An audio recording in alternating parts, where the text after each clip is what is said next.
ओम श्री साईराम।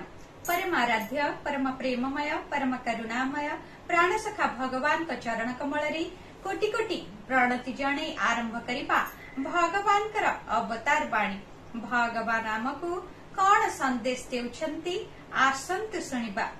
जेउ हाथ अन्य को साहाय्य करिबा सिखि नाही से रुद्धद्वार कोठरी मध्यरे जेते माला गड़ाउथिले मध्य से जप को भगवान आदौ पसंद करंती नाही।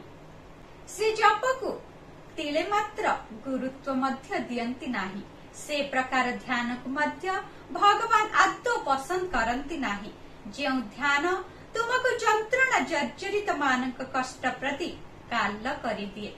ध्यान हृदय को कठोर करिबा अनुचित।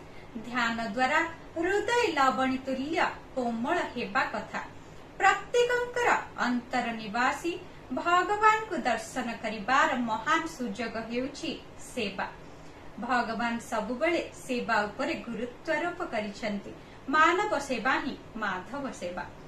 शुभ सकाळ, आपणकर दिनटी मंगलमय हेउ। जय साईराम।